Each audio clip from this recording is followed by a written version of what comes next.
Hello everybody, welcome back to Let's Roleplay Total War, the Brutii campaign, the RP update video regarding the last set of parts. Now then, hey, we left off. Awaiting your command. Our diplomat is heading over to the Britons. He's almost there. We have Luca the spy, spying here. At your service. Keeping an eye on the Macedonians, and the plague has been lifted. Has been lifted? Like a siege. No, it's not been lifted. The plague has fizzled out. The people finally find themselves well again. But they will face a new threat. All those Macedonians. As regard to our cities, here it looks Segestica has its regional garrison back. Thankfully, the high tax rate has been put up. It's building its communal farming, and buildings as such are there. Down in Salonia, normal tax rate. Building work is being constructed as in roads, but then we have these buildings left.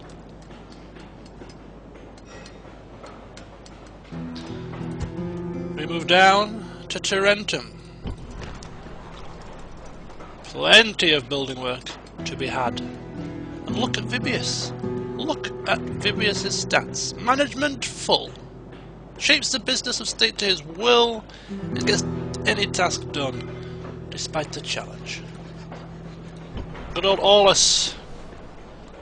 Croton, governor, faction leader.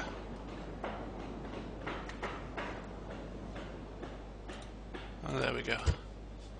We have some ships. Fleet ready. This is the ships for the garrison at Tarentum to ship across if they will be required. Similarly, the ships are there at Segestica. Apollonia, have we done Apollonia?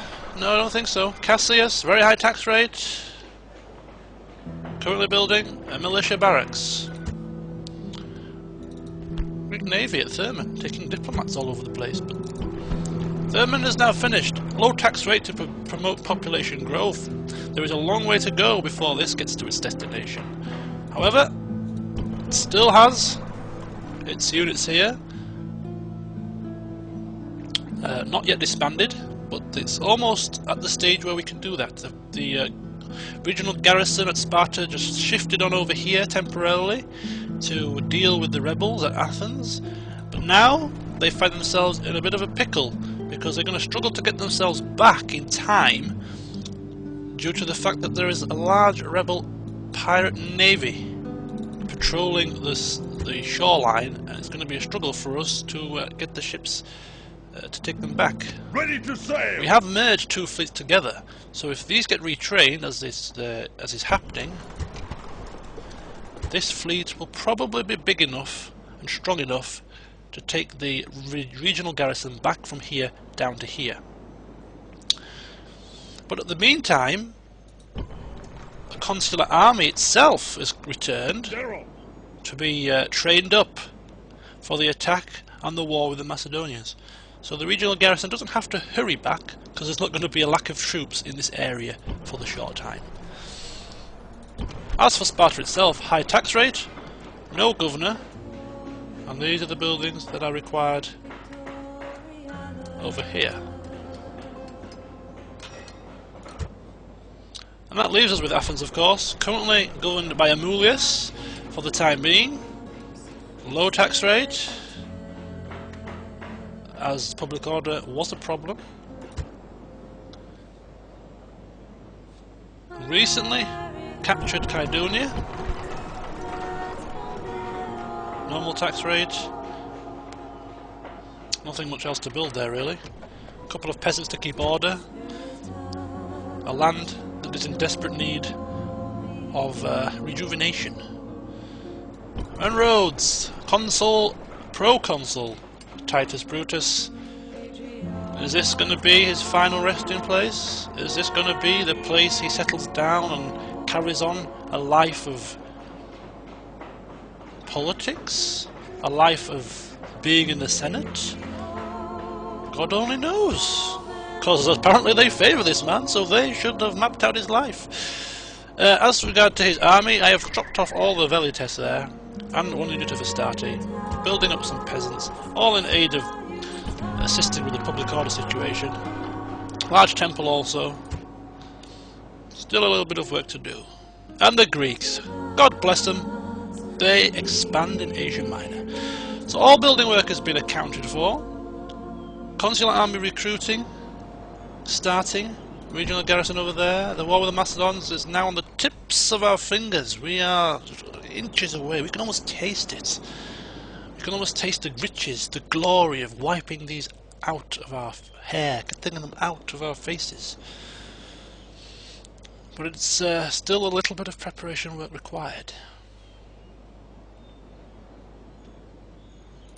We move to the Senate. Our ranking within the Senate has gone up. We are getting more and more favour. Even the people slightly starting to turn and warm to us. Slowly but surely. Senate mission to take Halicarnassus. Null and void, I imagine, after the Greeks have smashed it down. The Senate still believes the Macedonians are people to be allied with. But we deem it otherwise, and this will be the first time that we sort of go against their wishes. Let's see how they receive us when that happens. Diplomacy as per usual, nothing really has changed. We're still at war with the Greeks. We're still allied with the Macedons temporarily. And yeah, we eagerly await the Pontus to strike out at the Greeks as well.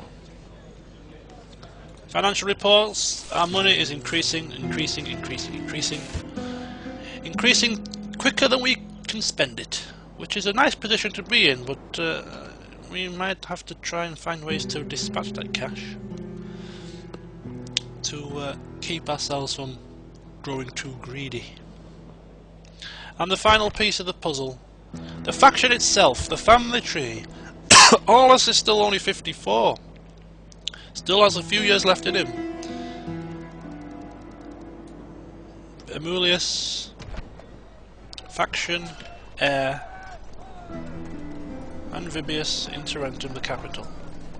As for the next line, Decimus Saladus, some decency. Titus, by far the most noble and famous Brutii family member of the second generation, of the third generation, I suppose.